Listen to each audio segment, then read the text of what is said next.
അത് പിന്നെ കൊച്ചുങ്ങൾക്ക് കൊടുത്തെന്നൊക്കെയാ പറയുന്നത്. അകത്തെല്ലാം രക്തം ഉണ്ടായിരുന്നത്, നമ്മളകത്തൊന്നും കയറിയില്ല. അപ്പോൾ ഈ അയൽവക്കത്തുള്ള അമ്മച്ചിയുടെ അഭിമുഖത്തിന് മനസ്സിലാവും ജിമ്മിയുടെ വീട്ടുകാരുടെ അയൽവക്കക്കാരായിട്ട് ഒന്നും ഒരു യോജിപ്പുമല്ല. ഞാൻ പറഞ്ഞിട്ടാ നമ്മള് പൈസ കൊടുക്കും. അന്നേരം അവിടെ ആരും ഇല്ല, ആരും ഇല്ലെന്നും പറഞ്ഞാൽ മോളി ഇവിടെ ഇത് പണിയൊന്നെ അമ്മച്ചി പാല് കൊടുക്കാനായിട്ട് പോയത് ഒക്കെ ആയി. അന്നേരം ഈ മതിൽ ചേർന്നല്ലേ പോയത്, ഈ ജിസ്മോളുടെ മതിൽ ചേർന്നല്ലേ പോയത്. നമ്മളെ ഈ പറമ്പ് കൂടി അങ്ങോട്ട് പോകുമ്പോൾ കേൾക്കാൻ കൊച്ചു കരയുന്ന കേട്ടു. ഗുരുവായൂരാണ് കിടന്ന് കരയുന്നത്. അല്ല, അകത്തല്ലേ. നേരം മോളി വിളിയാണ്. ഞാൻ മോളിയോട് പറഞ്ഞു, മോളി ഇവിടെ കൊച്ചു കരയുന്നുണ്ടെന്ന് ഞാൻ പറഞ്ഞു. ഈ ചൊവ്വാഴ്ച അതായത് എന്നെ മരിച്ചു എന്ന് പറഞ്ഞ വന്ന ദിവസം ഈ പെരയൊക്കെ ഒന്ന് കഴിയേ.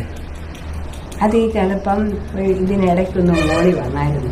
ഇസ്മോളുടെ വീട്ടിൽ സഹായത്തിന് വന്ന സ്ത്രീയുമായിട്ടുള്ള അഭിമുഖം ഹാർഡ് ഫാർമറിന്റെ യൂട്യൂബ് ചാനലിൽ കേൾക്കുമ്പോൾ നമുക്ക് മനസ്സിലാകും അവരുടെ മൊഴികളിലുള്ള വൈരുദ്ധ്യം. ജിമ്മിയുടെ വീട്ടുകാരോ ജിസ്മോളെ ഉപദ്രവിക്കുകയോ കുറ്റം പറയോ ചിത്ത പറയണമെന്ന് ഇതുവരെ അവർ കേട്ടിട്ടില്ല, കണ്ടിട്ടില്ല എന്നാണ് പറയണത്.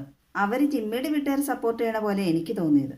ഒരു വീട്ടിലെ ജോലിക്ക് പോകുന്നവർക്ക് അവരുടെ ഏകദേശം എല്ലാ കാര്യങ്ങളും അറിയാമെന്നാണ് പറയപ്പെടുന്നത്. അങ്ങനെ വീട്ടുജോലിക്കാരുടെ ഒറ്റ മൊഴിയും കൊണ്ട് തെളിയിക്കപ്പെട്ട ഒരു കേസാണല്ലോ കേരളത്തിലെ പ്രമാദമായ കരിക്കൻ വില്ല കൊലക്കേസ്. ഒരുപക്ഷെ ഈ ജിമ്മിയുടെ വീട്ടുകാരൊക്കെ പ്രമാണിമാരായതുകൊണ്ട് ഈ വീട്ടിൽ ജോലിക്ക് തന്നെ ആ ചേച്ചിക്ക് പേടിയൊക്കെ ഉള്ളതുകൊണ്ടായിരിക്കാം അവർ ഒന്നും വിട്ടു പറയാത്തത്. ജിസ്മ സുഹൃത്തിനോട് പറഞ്ഞത് ജിമ്മി ജോലിക്ക് പോണതിന് മുമ്പ് മർദ്ദിച്ചു എന്ന്. അപ്പം ജോലിക്ക് പോണതിന് മുമ്പ് ജിമ്മി എക്സസൈസൊക്കെ ചെയ്യണ്ടായിരുന്നു.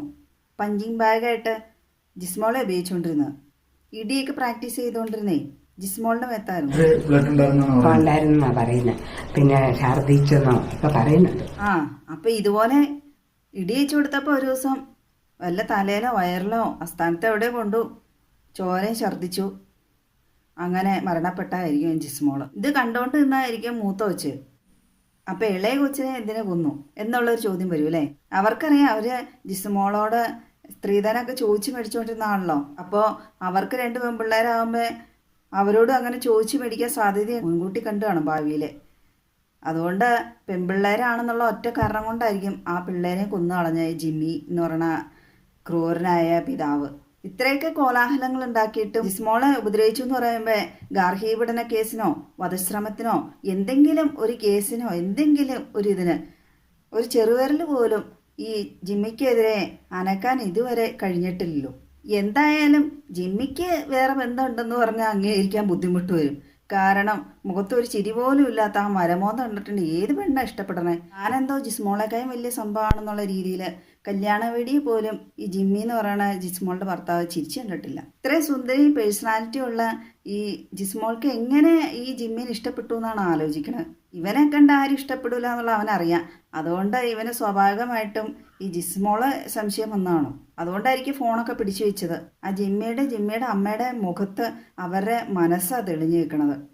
പിശാചുക്കൾക്ക് കൈയും കാലും വെച്ച എണ്ണങ്ങൾ.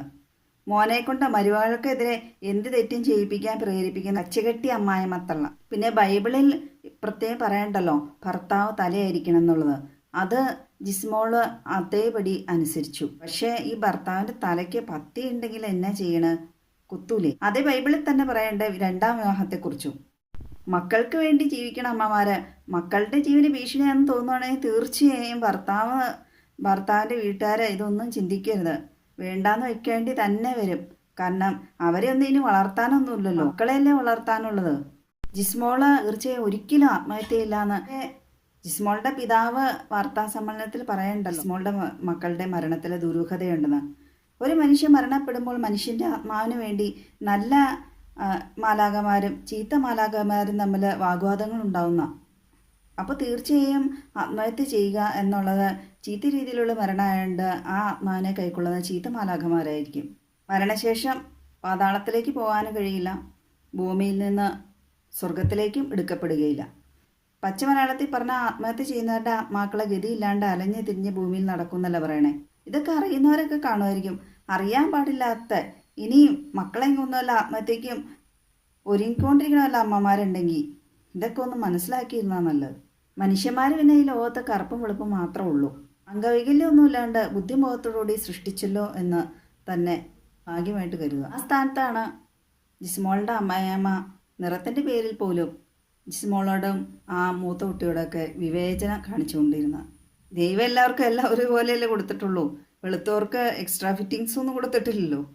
ഈ ജിമ്മയുടെയും അവരുടെ വീട്ടുകാരൊക്കെ മുഖത്ത് കണ്ണില്ലാണ്ടൊന്നുമല്ലോ ജിസ്മോളെ കല്യാണം കഴിച്ചത്. ഈ കാരണങ്ങളൊക്കെ ആത്മഹത്യയാണെന്ന് വരുത്തി തീർക്കാനുള്ള മുടന്തൻ ന്യായങ്ങളായിട്ടാണ് എനിക്ക് തോന്നുന്നത്. എന്താണേലും ആ ജിസ്മോളുടെയും മക്കളുടെയും മരണത്തിൽ സമഗ്രമായ അന്വേഷണം ഉണ്ടായിരുന്നാൽ കൊള്ളാമായിരുന്നു. അവർക്ക് മരണശേഷം നീതി ലഭ്യമായാൽ നന്നായിരുന്നു. എന്നാലല്ലേ മകളെ നഷ്ടപ്പെട്ട ജിസ്മോളുടെ പിതാവിനും നീതി ലഭിച്ചു എന്ന് പറയാൻ കഴിയുള്ളൂ. മാതാപിതാക്കൾ ജീവിച്ചിരിക്കുമ്പോൾ മക്കളെ നഷ്ടപ്പെടുന്ന ഏറ്റവും വലിയ ദുഃഖമാണ്.